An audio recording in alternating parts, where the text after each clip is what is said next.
Duel of Ages II is an excellent game and a cult hit, but it was not perfected. Worldspanner Factions perfects the game without changing its essence, and then adds new elements like solo and campaign play. Here are 20 ways. Number 1. Tighter map, more action. In DOA, the map was big enough that characters could find themselves off alone, taken out of the action. Factions reduced the arena space, causing much more hero engagement. Also, Factions heroes can usually reach an adventure space in 1 or 2 turns, not 2 or 3. Number 2. 1 hero per space. Much like the big improvement between Civilization 4 and 5, this changed everything. Now the exact space a hero moves to matters, not simply how far they can move. Good strategists can better use the terrain and positioning to their advantage. Between this and the tighter map, maneuvering your heroes is a tactical feast. Number 3. Miniatures and Standees. With the much larger map spaces, miniatures and Standees can now be used. And although Factions comes with Standees, an entire miniature market will be available for artists to provide miniatures and models. Number 4. A unique campaign. The campaign found in Set 3 is the crown jewel of Factions. A lot of design work and creativity went into it, and you're going to find that it adds a completely new depth to the game. It can also be played solo. Number 5. Playing solo. With the campaign comes an AI system that lets you play the standard game solo. We're excited about the AI. It's easy to manage yet competent. Number 6. Tighter luck, more strategy. Duel of Ages II was an 80-20 game. 80% of the time, a good player could beat a mediocre player. There's nothing wrong with that percent. But Factions is a more mature, gamer-serious system. Factions tightens the luck curve on the challenge cards and ratchets up the tactics, moving it to a 90-10 game. Number 7. Removing ages and becoming mod heaven. With Duel of Ages, we had a problem with our goal of making a heavily player-modded game system. The ages got in the way.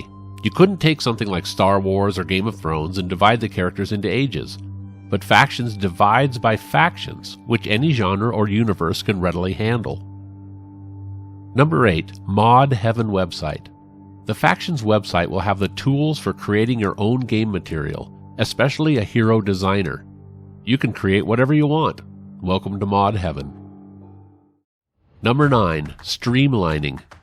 Despite the increase in game strategy and depth, Factions is a much easier game to learn to play and get into as a new gamer. The rulebook shrank by a third, from 15,000 down to 11,000. Teaching time fell by half. And as we are about to cover, so many of the memory difficult aspects of Duel of Ages II fell away without losing any game richness. Number 10. All the little things. 4 carry card limits. 3 different modifiers for adventures. Double amaze. Hit bonus for having a hero, a weapon, and the terrain all be the same age. Area and single weapon effects. Friendly fire. Op fire different from first fire. Different adventure card payment rules. When a shot is and is not prevented by an enemy. Which space to be on when attempting an adventure. Consulting respect rating to reinforce heroes onto the map. This is a shortened list, but to misquote John Wick, we killed them all. You now don't need the Factions rulebook to look up something arcane. Number 11. Mesas. Mesas no longer make sense for the Factions map scale, but it's good they're gone. They caused a list of uncertainties for new players, and line of sight rules doubled in size because of them. Number 12. Common terrain. All slow terrain now costs 2 to enter and provides +2 stealth, instead of 2 for some and 3 for others. The map now treats terrain as filling the entire space for line of sight, and identifying terrain is simple with the symbol method. The symbol method also allows anyone to create a map using any art or imagery. Number 13. Reduced hero ratings. We removed 3 ratings: throw, hero age, and hero setting. This makes adventures easier to resolve, with 1 possible modifier instead of 3. In reality, the number of ratings has not been an issue for new players once they get into the game and realize it's intuitive, especially after the first game. Regardless, Factions has methods for helping players know what ratings to use at any moment. Number 14. Easier startup. In Factions, the teams no longer build the map bit by bit. A random map is put together, then the teams choose heroes. This reduces play length and allows a new player to concentrate on their heroes. And now, the map can be put together before game time. Number 15. Intuitive Minion Rules. Henchmen and creatures in Duel of Ages had lots of rules. There were detailed rules for hunter creatures who chased after a single hero, other rules for stationary sentinels, and separate rules for henchmen. In Factions, all such creatures are called minions and have one unified simple rules set. Number 16. Streamlined Adventures. Knowing the results of an adventure is simpler.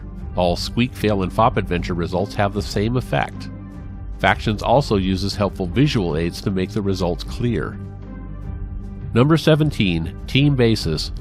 Team bases were rules intensive and committed multiple adventure exceptions, such as not actually being on the adventure space to adventure and not being dismissed after an adventure. Bases will come back, but with a tighter design and greater purpose. Number 18. Simpler Shooting Rules. We took a hatchet to the ranged attack rules. No op fire versus first fire, no single or area, no friendly fire, no rules on when an enemy prevents you from firing and when not. Line of sight is easier with the larger spaces, shorter ranges, a center dot, and terrain filling a whole space rather than just the image. Number 19. Consistent quality of art and design. Factions is universally gorgeous.